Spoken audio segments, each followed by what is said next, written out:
From the Alvin and Rosalie Sarachek studio, PBS Kansas presents Ageless Enthusiasm. On this episode, we visit with Susan Peters and hear about the family dinner table. And also, I speak with Janice Perkins, who talks about abundance and capacity in her life. And finally, we speak with Scot Pierce on how he chased a dream of becoming a game day announcer and finally caught up with it. All that is coming up on this episode of Ageless Enthusiasm.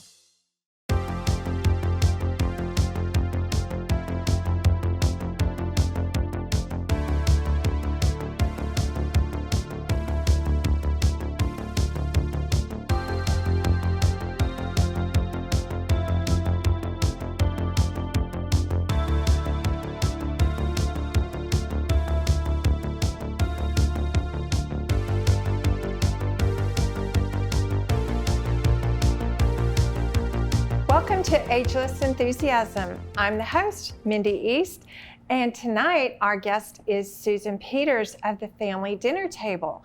Susan, you're a speaker, a former anchor, you're the founder of Susan's Kids, and you host also Larry Hatterberg's People. Yeah. And the Family Dinner Table. And the Family Dinner Table. Welcome. Thank you so much. I'm so excited to have you on because your show is getting very popular with our members and viewers. Tell us a little bit about what is the Family Dinner Table about? Well, I'm half Italian, half Lebanese, okay? So we gathered around the Family Dinner Table almost every night. There were sports and there were other activities, but as much as we could, my family of 8, I have 5 brothers and sisters, gathered around the family dinner table, and it was our time to communicate with each other, create memories, and cement values and traditions. And for so long, years and years, I've wanted to bring that to life in a show. And I am so grateful to PBS Kansas for giving me the opportunity to bring that show to life. It's about more than just family recipes, because it's all about family recipes, but more than that, it's about the traditions you create around the family dinner table, the memories you create around the family dinner table, the conversations you have around the family dinner table. And I have a saying with the family dinner table: we start the show off and end the show off with, gather around the family dinner table as much as you can, because when families come together around the dinner table, families come together. And that to me is just so true. The family dinner table is where you cement your bond. And so we created this show, the Family Dinner Table, and right now we're bringing chefs on board, and they tell us about their family recipe. They're not restaurant recipes, they are family recipes, handed down from generation to generation to generation. And that's the beauty of this show. They're not restaurant-inspired recipes, they're family-inspired recipes. Tell me about one of your favorite family recipes. Okay, my mother used to make something called porcupine balls. Have you ever heard of porcupine balls? I think so. Okay, they're meatballs as a main dish, okay? But they have rice inside, and you put them over rice with a nice sauce, and that was one of my mother's and mine favorite dishes, is the porcupine balls. And of course, she was Italian, so she made all kinds of great Italian recipes as well. Now, my Lebanese side, I like the hummus and the rolled grape leaves and the rolled cabbage rolls and the kibbeh. Wow. I mean, you can't beat those recipes. No. So, yeah. Especially if they're handwritten and you still have them in a box. For my parents' 50th wedding anniversary, my brother made the Peters family cookbook. And it's all my grandmother Peters and my grandmother Kapranica and my mother. handwritten recipes and pictures of them, and then pictures inside of our family and our ancestors and that kind of thing. What a treasure. It's what a such treasure. a treasure, such a treasure. Yes. So I know another thing that's near and dear to your heart is Susan's Kids. Yes. Tell me a little bit more about that. I just, it's a passion of mine. Long time ago at Cake Channel 10, I started something called Susan's Kids. And once a month, we'd feature a foster child in Kansas who is looking for a forever home, an adoptive home. And that happened once a month for like 15 years. I did it at Channel 10. When I retired 5 years ago, I said, the only thing I want to do is expand that. And thank goodness and thank God I had the opportunity to expand Susan's Kids. And I got a sponsor, I got several sponsors at first. And then now I have one sponsor, Brandon Stephen Motors, who gives us Susan's Kids money to buy the commercial time and to produce the segments. And we still feature one child a month on TV and social media. And we produce 30-second commercials. And then on susanskids.org is a longer video of each child. And I am so happy to say that KWCH Channel 12 is my sole TV sponsor now, and they've given me so much time and effort to host these kids on commercial time, 30 seconds, and say, this child is looking for a forever home. It is amazing when you give these kids exposure. That's all they need. All they need is exposure.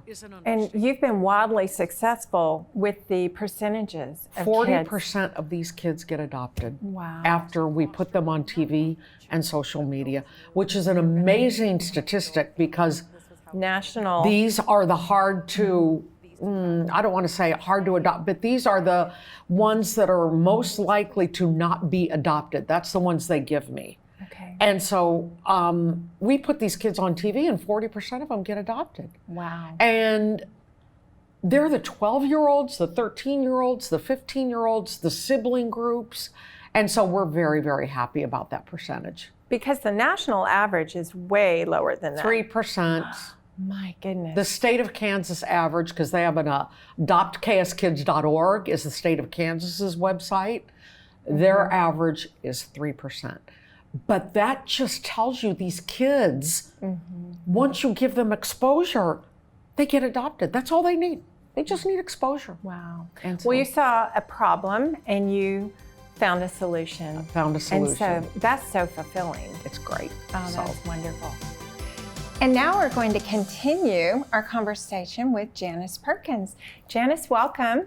Thank you. You're a speaker, a mom, business owner, and you are also one of our go-to people as far as embodying Ageless enthusiasm. Thank you. Thank you so much for having me here today. Of course. So when you turned 50, you got your MBA and you started a company recently called Capacity. Tell me what capacity means to you. Capacity is really what we have to give to other people. And I named the company that because I really want people to understand we limit our own capacity, our own internal obstacles and sometimes external obstacles keep us from our best self.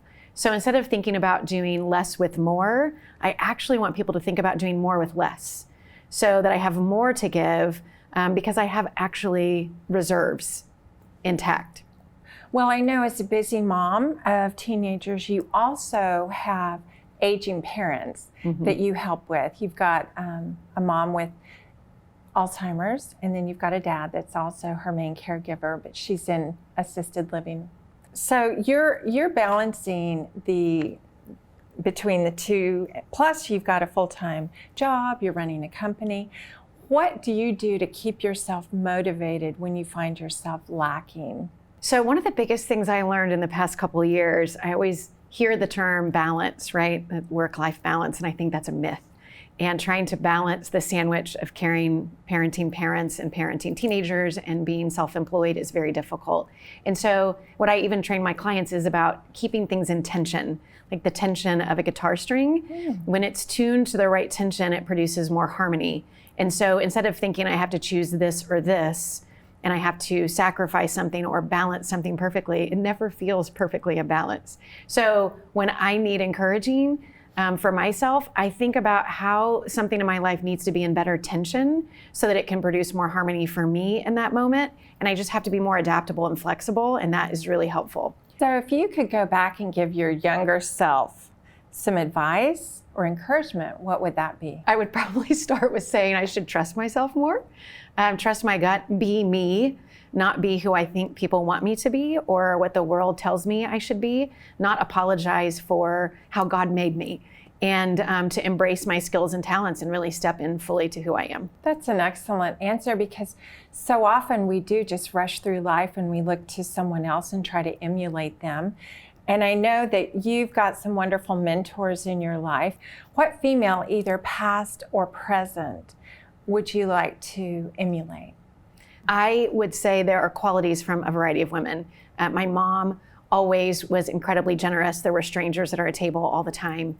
My aunt, who has stepped in and been a lot of a mom to me, and her ability to laugh at everything. I think that's taught me a lot. I have two incredible sisters whose strength and generosity teach me new things about myself every day. They push me.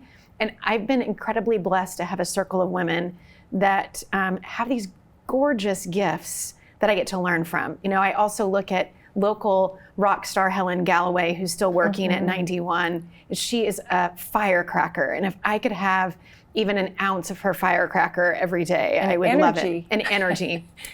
And tenacity.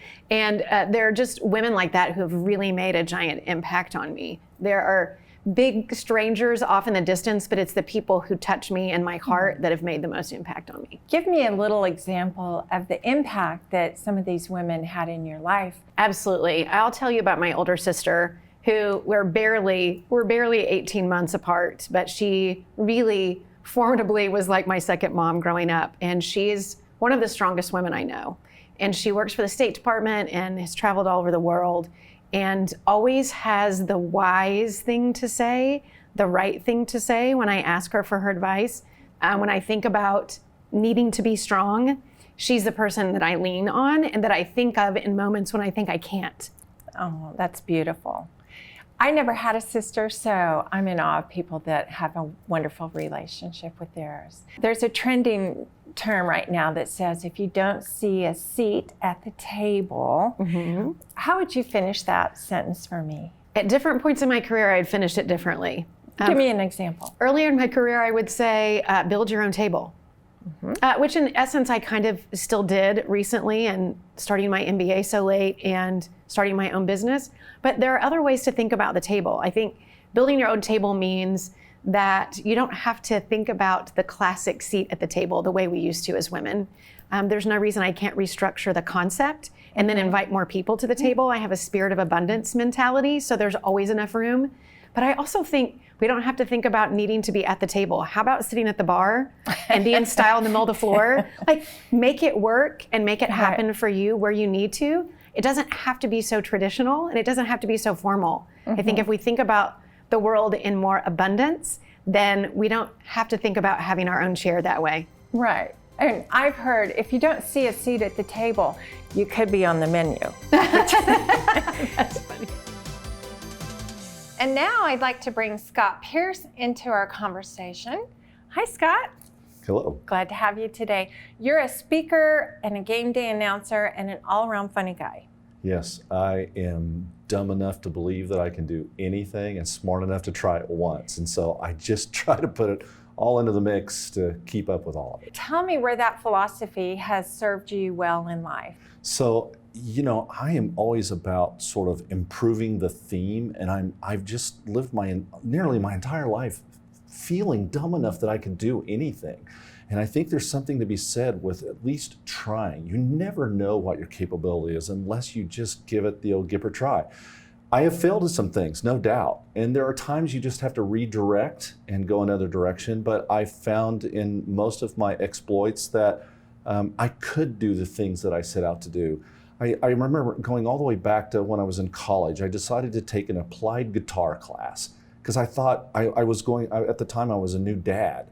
And I thought, man, every new dad needs to know how to play the guitar so they could play the Cats guitar in the and cradle. sit around and sing songs to their children. So I took applied guitar and I learned a little bit of guitar. And then later in life, I learned some other instruments. So, you just have to be willing to try. And I'm always observant of things and themes that I think could probably be improved. And if I can be a part of that process, awesome. So you also decided you wanted to learn the drums when you were 30. Yeah, right. And you accomplished that. And then you were on stage with tell us who you played with. Yeah, so, I was an instrumentalist growing up, right? I played horn, trumpet, French horn, anything brass pretty much, anything with valves and brass. And I had drummer friends. I always wanted to be a drummer, but I wasn't a drummer. So I went to some of their drum clinics when I was a kid and just dabbled. And then later in life, once again, I think I can do that. There was an opportunity at my church at the time with the praise band, and the drummer moved to another city. And I went to the choir director and I said, call me crazy, but I think I can do that. He said, I think you're crazy. I said, well, let's try it. And so I took a crash course. I took a quick lesson from a professor at a local university to read how to read drum music better than I could. And we went from there. And the next thing you know, I'm playing in pageants. And the next thing you know, a handful of years later, improving on the theme, I'm playing with Music Theater of Wichita. And I'm on stage with playing Curtains Up and playing the preview shows for all of their upcoming season shows. And it's surreal. I'm thinking, not so many years ago, I was not a drummer. And now, for all practical purposes, I'm a professional drummer playing with Music Theater of Wichita. So I'm telling you, anything's possible. If you dream it and you pursue it, you can do it. So tell us a little bit about your passion to become a game day announcer after age 50. Right? That was never in my psyche, ever. And so I was the chair of an alumni committee at Fringe University. And I had to raise my hand and say I hadn't been to games since I graduated. So I committed to going to some games. I went to some games. And my evaluation was, the lack of booster support may be the result of there's not a lot of programming here. If your son wasn't playing football or your daughter wasn't cheering, what's the purpose of being here? In contrast to, say, a Division I program or a bigger program. And the announcing was not very good. I'm not going to say what I thought, but it wasn't very good. And so I made an appointment with the then athletic director, and I shared my findings. And I was not prepared to say what I did, but again, looking for opportunities to improve the theme, being dumb enough to believe I can do anything. When I told him what I thought the problem was, he asked me, well, what do you want me to do about it? And with very little hesitation, I said, Pick me. let me do it. And he said, do you have any experience? I said, no. He said, why would I let you do it? And I used that line. I am dumb enough to believe I can do anything, smart enough to try. And so I got a commitment to do the next 2 games. Let me do the next 2 games. If I deliver, we'll go forward. And if I don't, you can tell me I'm not it. I won't take it personal. I was smart enough, Mindy, to reach out to Division I announcers in the area, Oklahoma State, Oklahoma University, Nebraska, and say, look, I'm taking on this role. I have very little experience. Will you give me some pearls? And they all did. And so I took that information, put it into play, and now I'm announcing in 2 college venues at Fringe University, at Wichita State University, local high schools, postseason championships. I mean, getting invited to do more and more. And so I've just capitalized on that learning and that growth. And you never stop learning. Right. I still learn something every single game. I still, to this day, I change some little nuance to make what I do more efficient, more professional, better. Now I know, Scott, you have survived 2 near-death experiences. What did you learn out of those 2 experiences that has helped you move forward in life? Well, Mindy, for those who know me, I've been in some kind of medical field capacity for nearly my entire adult life. And in the medicine world, much of that is an algorithm process. It's getting from step A to step B to step C to step D. And sometimes it doesn't always go as you plan. And so you have to sort of plan for contingencies. And for most of my life, I've adopted this philosophy of what's important now. And so in both of those circumstances, when things seemed dire, I employed that philosophy. What's important now? What needs to happen right now to effect the next step in the process to get me from this box to this box? It might be a move to the right, a move to the left, a move down, but to execute on the algorithm to get a favorable outcome. And in both of those situations, I was ultimately successful in surviving because I employed what is important now. What's the most important thing that needs to happen to execute this algorithm to get to the next place so that that box now affects the next box and so on. And that has helped me in my life. I use that almost daily, especially when I'm thinking, okay, I can either show up on time or I can be wearing pants. What's important now? I usually go with the pants. Yeah, nice. Perfect. Yeah, I thought I'm glad. so too. Yes, thank you. If you knew that your life was going to be over tomorrow, how would you spend it? I think that I would answer that with fulfill today. You know, tomorrow's not promised to any of us. For all we know, I could pull out of this parking lot today and that's it. So fulfill today, fulfill each moment. And I think I really try to do that in my life. I try to fulfill today because if, you know, we, in a 24-hour period, we've got probably 6 to 8 hours of sleep in there somewhere. And for the remainder of that time, did I do the things today that when I lay my head on the pillow, that I can say, today was a good day. Today was a day that I filled up with something that effected a change for the positive, whether it's in my life, your life, or someone else's. Did I fulfill today? And if I could do that every single day, I think life would turn out probably pretty favorable most of the time. I agree. Scott, thank you so much. You're one of my favorite people, and I appreciate you being here today. All right. I'd like to bring Susan Peters back now with her closing thoughts. Susan, your dad is just aging gracefully, and he's in his 90s, very active.